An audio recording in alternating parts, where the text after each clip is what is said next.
दर्शकों में दिशान कादी, आप सब देख रहे हैं सारा अधिकार। हीरा देवासी जो कुलाबा के कैंडिडेट थे महाविकास आघाड़ी के, आज उन्होंने एमवीए के दिग्गज नेताओं के साथ मुंबई कांग्रेस ऑफिस में एक मीटिंग रखी। महाराष्ट्र विधानसभा चुनाव में भारी अंतर से हारने वाली महाविकास आघाड़ी एमवीए पार्टियां इलेक्ट्रॉनिक वोटिंग मशीनों के इस्तेमाल के खिलाफ कानूनी और जन आंदोलन शुरू करने की योजना बना रही है। उनका आरोप है कि इस महीने के चुनाव के दौरान छेड़छाड़ की जा सकती है।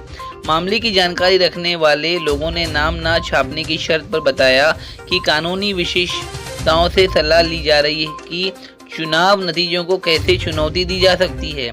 यह यूबीडी सेना के नेतृत्व के साथ साथ शरद पवार की राकांपा के नेतृत्व द्वारा अपने हारे हुए उम्मीदवारों के साथ अलग अलग बैठकें करने के बाद आया है। अधिकांश उम्मीदवारों ने स्पष्ट रूप से अपनी हार पर आश्चर्य व्यक्त किया है। रविवार को नाना पटोले पार्टी के खराब प्रदर्शन के बारे में कांग्रेस नेतृत्व को अपनी रिपोर्ट सौंपने के लिए नई दिल्ली पहुंचे। रवाना होने से पहले उन्होंने कहा, हमारे सामने सबसे बड़ा सवाल यह है कि वे बम्पर बहुमत से कैसे जीतेंगे। लोकतंत्र में लोग सबसे महत्वपूर्ण कारक है और जब वे कहते हैं कि यह सरकार उनकी पसंद की नहीं है तो ऐसा लगता है जैसे दाल में कुछ काला है। उन्होंने कहा, ईवीएम डेटा का विश्लेषण करने के बाद वे समझ जाएंगे कि यह जादू कैसे हुआ। देश और दुनिया की तमाम खबरों के लिए देखते रहिए सहारा अधिकार।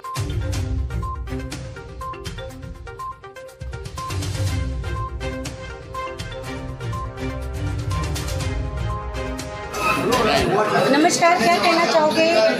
महाविकास आघाड़ी ने बहुत कोशिश की और दिल से जनता के बीच जाके लोगों से बहुत गुहार लगाई, लेकिन ईवीएम के घोटाले के कारण कांग्रेस की जो कार्यकर्ता है उन्होंने भी हिम्मत हार गए। उसके बारे में क्या कहना चाहोगे? देखिए, कांग्रेस के कार्यकर्ता हिम्मत हारते नहीं हैं। हम ईवीएम से आगे जनता से नहीं हारे। हमारे बीजेपी नहीं जीती है, ईवीएम जीती है। कांग्रेस नहीं हारी है, ईवीएम जीती है। हमारे कार्यकर्ता मजबूत है। अभी आपने देखा मीटिंग हुई है, हारने के बाद भी सबकी जोश में है, सबको काम करने की है। मैं एक दो उदाहरण आपको बताऊंगा ईवीएम का।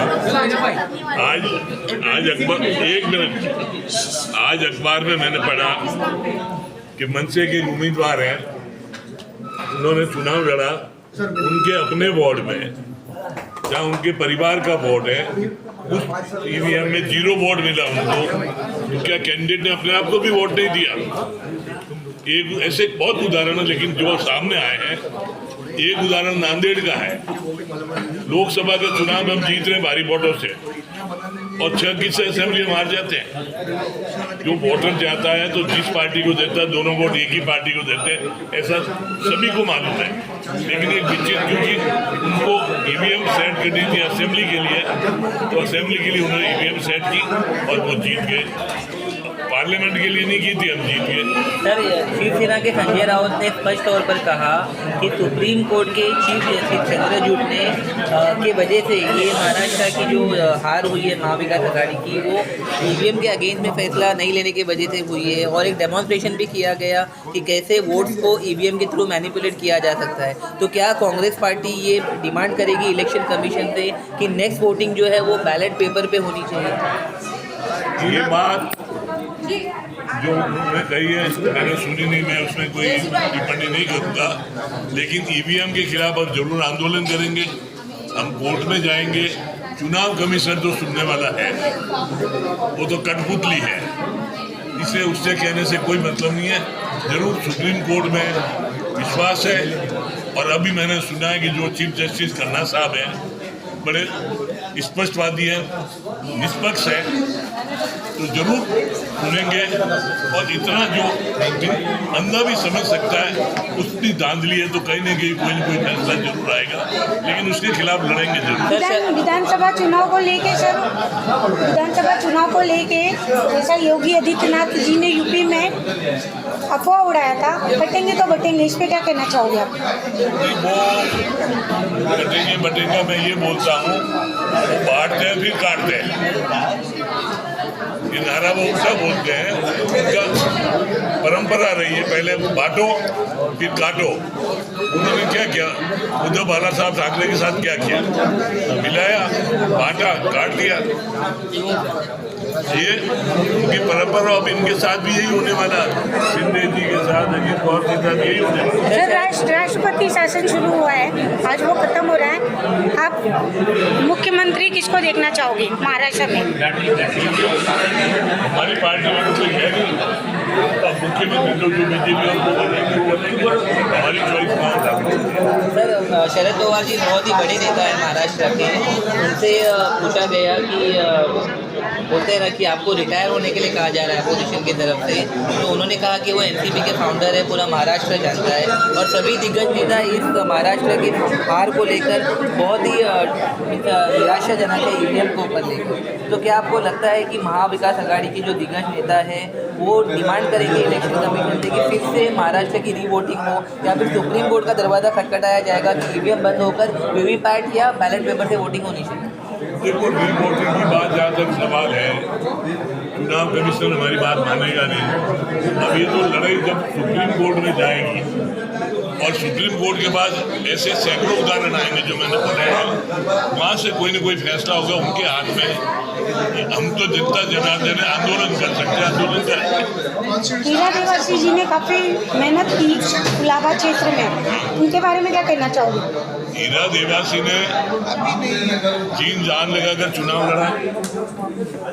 मैं इस बात के लिए धन्यवाद दूंगा कि 15 दिन में इस आदमी ने वो कर दिखाया जो असंभव। इनकी मेहनत थी और सभी कार्यकर्ताओं का और महाविकास आघाड़ी के सभी कार्यकर्ताओं का, नेताओं का पूरा सहयोग मिला। और ये अगर ये ईवीएम का घोटाला नहीं होता तो हम डेफिनेटली इस सीट को भी जीतते। धन्यवाद सर। आपकी अगली रणनीति क्या रहेगी सर? अगली रणनीति तो यही है, हमारा तो क्या है, फिर से वही घोड़े वही मैदान, और आना है, जनता का काम करना है और जनता के सुख दुख में खड़े रहना है। जनता के दिलों में आप राज करना शुरू कर दिए हो सर। शुरुआत आपकी इलेक्शन के हार के बाद भी हुई है, तो आपको कैसा लग रहा है?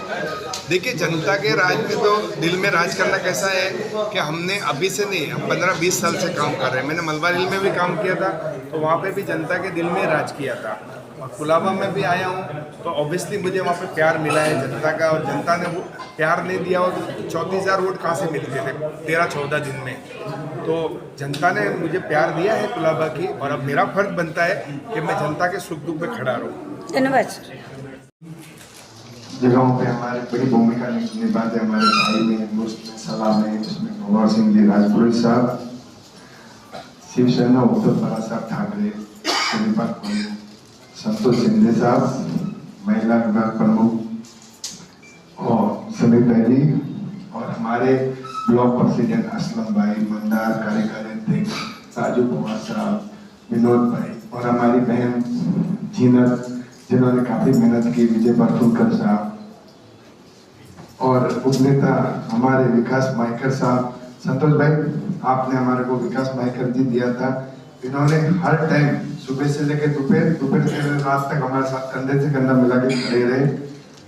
विनय भाई, प्रिया जी, राहुल यादव जी, और यूथ कांग्रेस के हमारे अंदान भाई थे, और भी मंच पे तो मैं कोई नाम नहीं ले पाऊँ, छुप जाऊँ तो क्षमा चाहता हूँ। सामान्य मंच दीपक भाई तो हमारे परवारी पहले बोल गए ना साहब, कुलाबा की परवारी यही है।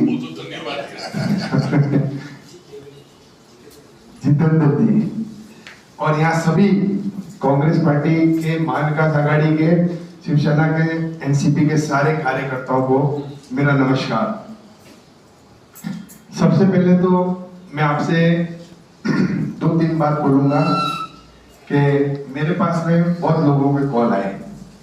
इसलिए क्या होता है कि हार या जीत तो होती रहती है। जब मेरे पास बहुत फोन आए, एक ही आदमी मेरे को सिर्फ पूछता है कैसे हारे, किसने काम नहीं किया, किसने धोखा किया। तो मैंने बोला कि सबने काम किया, समय ने मेरा धोखा किया। मेरा समय मेरे फेवर में था, समय उनके फेवर में था। तो मैं आज भी बोलता हूँ भवर सिंह जी के सामने, संतोष शिंदे जी के सामने, और मैं हमारे विभाग प्रमुख जी बैठे, माइकल साहब जी बैठे, मैं आज भी आपको बोलता हूँ कार्यकर्ताओं ने सबने काम किया है, आगे भी मेरा यही रहेगा। मेरी एक आदत है, मैं किसी की कंप्लेंट नहीं करता हूँ और ना आगे करने वाला हूँ कोई कंप्लेंट। जो था मेरे नसीब में था, हार जीत ऊपर वाले के हाथ में रहती है और मेरे नसीब में था। पहले भी मैं मलाबार हिल के अंदर चुनाव लड़ा था, उस टाइम पे कोई टिकट लेने के लिए तैयार नहीं था 2019 में, तो उस टाइम में भी मैंने टिकट लिया, मतलब मैं लड़ूंगा चलो, तो कांग्रेस पार्टी ने टिकट दिया, मैं लड़ा और इससे पहले जमानत जब्त हुई थी हमारे, 10,000 वोट आए थे, तो फिर भी मैंने 2019 में लड़के 23,000 वोट लिया। इस बार मैंने काफी मेहनत की थी, 5 साल मलाबार हिल में इतनी मेहनत की थी, 5 साल में डट के रहा कि मेरे को उम्मीद थी कि भाई अगला चुनाव मेहनत करूंगा तो लड़ूंगा और उसका मुझे बेनिफिट मिलेगा। जनता के बीच में हारने के बाद दूसरे दिन पे काम पे लग गया था। अब संजोग ऐसा आया कि वो युति थी माँ विकास आघाड़ी की, तो वो सीट चली गई माँ विकास आघाड़ी को, शिवसेना को चली गई। वो भी हमारे मित्र थे भैरव भाई, तो उनको चली गई। अब फिर मेरे को वापस पार्टी का आदेश आया कि आपको कुलाबा से लड़ना पड़ेगा, तो पार्टी का आदेश तो अपन नकार नहीं सकते ना, तो मैंने पार्टी के लिए कुलाबा से लड़ा। कुलाबा में मेरे पे कितना दिन थे, मुश्किल से 13-14 दिन मिले, उनमें से 3 दिन तो ऐसे थे कि एक उसको मनाने जाऊं, आने जाने में मेरा दिन खराब हो जाता था, दूसरे दिन उसको मनाने जाऊं, आने जाने में मेरा दिन खराब हो जाता। तो फिर मैंने उनको, बड़े हमारे शीर्ष नेताओं को बोला कि साहब अब वो आवे नहीं आवे, लेकिन अगर मैं मनाने में चला गया तो इलेक्शन ही पूरा हो जाएगा, मैं जनता तक नहीं पहुंच पाऊंगा। फिर भी मैं धन्यवाद देता हूँ कुलाबा के माँ विकास आघाड़ी के कार्यकर्ताओं को, सभी ने तन मन धन से भागे, उन्होंने काम किया, डोर टू डोर पहुंचे, मेरे साथ भी पहुंचे, मैं नहीं भी था तो मेरे बिना भी वो गए। इन्होंने पूरी तन मन धन से मेहनत की और तब जाके हम 33-34 हजार वोट लाए। पूरी महाराष्ट्र के अंदर देश आजाद होकर ऐसा चुनाव नहीं हुआ, सब हार गए। अगर वहां 150 सीट आती थी, 146 सीट आती थी और तो मैं हारता था तो मुझे गम होता था, दुख होता था कि यार मैं हार गया हूँ। अब वो तो पूरा का पूरा मैनेज था, तो सब हार गए। तो इसके अंदर मैं किसी को भी दोष दूंगा नहीं, मैं धन्यवाद सबका करूंगा कि आपने तन मन धन से काम किया है, महिलाओं ने काम किया है, कांग्रेस की महिलाओं ने काम किया है, एनसीपी की महिला थी, इन्होंने भी बहुत काम किया है, खास करके शिवसेना की महिलाओं ने भी हर रैली के अंदर खड़ी रहती थी सुबह से आके, संतोष भाई, तो उन्होंने भी काम किया है। जैसे संतोष भाई बोलते हैं कि हम तो वड़ा पाव पे आ गए, तो हम भी पनीर चिली खाते खाते वड़ा पाव पे ही आ गए चुनाव।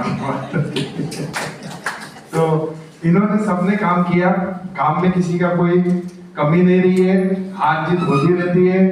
और आने वाले समय में मैं आपको आश्वासन देता हूं, मंच के हमारे सीनियर भवर सिंह जी बैठे हैं, मैं आपको आश्वासन देता हूं कि जहां मेरी जरूरत पड़ेगी, आपको आधी रात को भी जरूरत पड़ी या जब भी जरूरत पड़ी, आप मुझे एक फोन कॉल करना, मैं एक फोन कॉल पे उपलब्ध हो जाऊंगा। सर नमस्कार, आपने जिस तरह अभी बताया लाड़की बहन के ऊपर, हमारी जनता को बताइए क्या मेन कारण? अभी लड़की बहन को ये सरकार ने उल्लू बना दिया। जैसे कि अभी उनका एक जीआर आया हुआ है, जीआर आया है अभी, उसके बाद चालू है और उसका मेरे मोबाइल पे क्लिप है कि जो लड़की बहन को उन्होंने 1,500 रुपये के हिसाब से जो उन्होंने जो मदद की थी या जो भी उनको पैसा दिया था, वो अभी इसके आगे उनको देंगे नहीं। और उन्होंने ऐसे उसमें क्राइटेरिया लगाया हुआ है कि जिसके घर में टीवी है, वॉशिंग मशीन है, 4 व्हीलर कार है, और जो संजय गांधी निराधार योजना का लाभ ले रही है, जैसे मेरे बहनों को जो 1,500 रुपये महीना दे रहे थे वो भी दे रहे हैं। और जिन्होंने अभी वो 1,500 के हिसाब से जो भी पैसा लिया है, उनके वास्ते वो पैसा वापस वसूल नहीं किया जाएगा। तो ये बनाने वाली सरकार है, बहनों को लालच दिया, महिलाओं को लालच दे के उनको ये, अगर आपको मालूम है कि बस ये, अगर आपने जो दिक्कत जो नियम रखा था कि हमें टीवी नहीं होना मिलता है, वॉशिंग मशीन नहीं होना मिलता है, तो पैसा दिया भी, उसी वक्त उसको छानबीन करके जो महिला जो हमारे बहनें हैं, वो अगर आपके नियम में बैठ के उनको ही पैसा देना देगा। अभी उनको तो आपने पैसा दे दिया और अभी ऊपर से आप बोल रहे कि जो है आज तक 7,000 रुपये उनके पास जमा हो गया, उन्हें हम वसूल करेंगे, विधानसभा चुनाव को लेके लोगों ने काफी मेहनत करने के बाद भी ईवीएम में भी घोटाला निकला, उसके बारे में क्या कहना चाहोगे?